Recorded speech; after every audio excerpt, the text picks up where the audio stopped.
بسم اللہ الرحمن الرحیم۔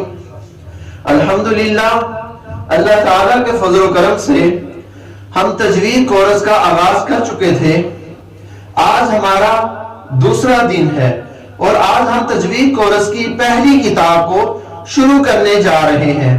آج جس کتاب کو ہم شروع کریں گے سب سے پہلے جانیں گے اس کا نام۔ تو یاد رکھیے اس کتاب کا نام ہے خلاصۃ التجوید۔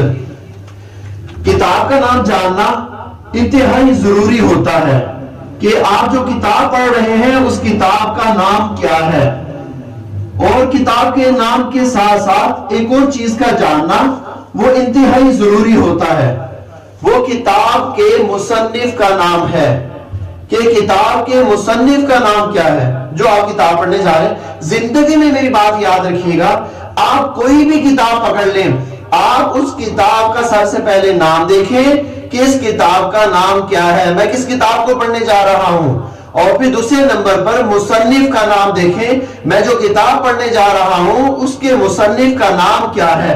تو آج ہم جانیں گے مصنف کا نام بھی کہ جو ہم کتاب پڑھنے جا رہے ہیں اس کے مصنف کا نام کیا ہے۔ تو یاد رکھیے خلاصۃ التجوید کے جو مصنف کا نام ہے وہ ہے قاری اظہار احمد تھانوی نور اللہ مرقدہ وعد اللہ مراتب۔ خلاصۃ التجوید کو تصنیف کرنے والے وہ قاری اظہار احمد تھانوی نور اللہ مرقدہ ہیں۔ اس کتاب کے اسلوب کو کچھ اس طرح سے رکھا گیا ہے، سوال جواب کی صورت میں سمجھانے کی کوشش کی گئی ہے۔ سوال جواب کی صورت میں سمجھانا چاہتے ہیں۔ سب سے پہلا سوال یہ ہے کہ علم تجوید سے کیا مراد ہے۔ علم تجوید سے مراد آج ہم وہ سمجھیں گے۔ تو یاد رکھیے علم تجوید سے مراد یہ ہے کہ عربی کے جو 29 حروف ہیں ان 29 حروف کو ان کے مخارج اور ان کی صفات کے ساتھ ادا کرنا۔ 29 حروف میں دو چیزوں کو آپ نے مد نظر رکھنا ہے، نمبر 1 مخارج، نمبر 2 صفات۔ ہر حرف کو اس کے مخرج سے ادا کرنا ہے اور ہر حرف کی صفت کو درست رکھنا ہے۔ مثال کے طور پہ میں یہاں لکھتا ہوں ذال، اب یہ ذال کا ایک مخرج ہے کہ جو زبان کی نوک ہے، یہ زبان کی نوک اوپر کے دانتوں کے کنارہ یعنی ثنایا علیہ کا کنارہ جب زبان کی نوک اس کے ساتھ ٹچ ہوگی تو پھر ذال کی ادائیگی ہوگی۔ تو یہ ذال کا مخرج ہے۔ اور ذال کی صفت کیا ہے کہ اس کو نرمی کے ساتھ پڑھا جائے، نرمی کے ساتھ پڑھنا ذال کی صفت ہے۔ تو تمام عربی حروف کو ان کے مخارج اور ان کی صفات کے ساتھ ادا کرنا یہ علم تجوید کہلاتا ہے۔ دوسرا سوال یہ ہے کہ مخارج سے کیا مراد ہے، جو مخارج ہیں ان سے مراد کیا ہے۔ تو اس کے لیے آپ ایک بات ذہن نشین رکھیں، مخارج یہ جمع ہے، اس کا مفرد مخرج آئے گا، اور مخرج کا مطلب ہے نکلنے کی جگہ۔ اور اب جتنے بھی حروف ہیں الف سے لے کر یا تک تمام حروف کے مخارج ہیں۔ اب جو حرف جس جگہ سے نکلے گا وہ حرف اس کا مخرج کہلائے گا۔ با کی ادائیگی مثال کے طور پہ دونوں ہونٹوں سے ہوتی ہے، اب دونوں ہونٹ با کا مخرج ہے۔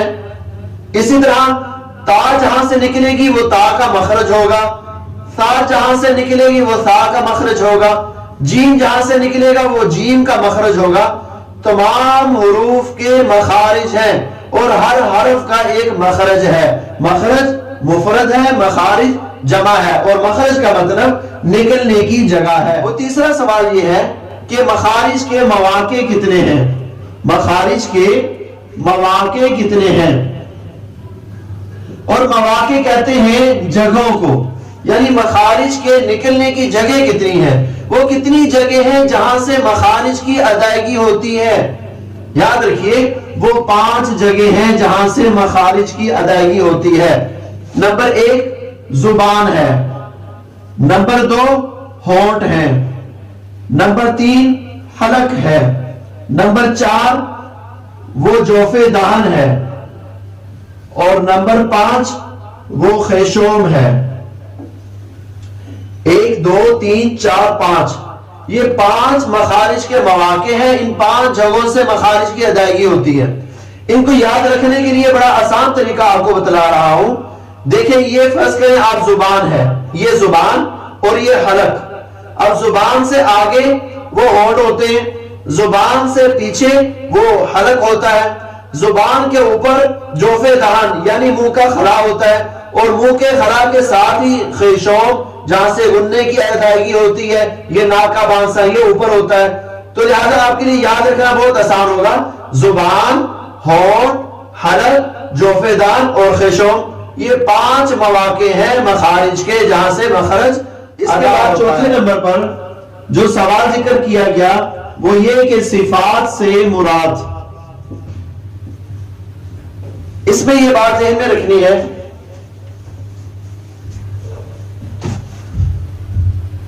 اس کے بعد چوتھے نمبر پر جو ذکر کیا گیا وہ صفات سے مراد ہے.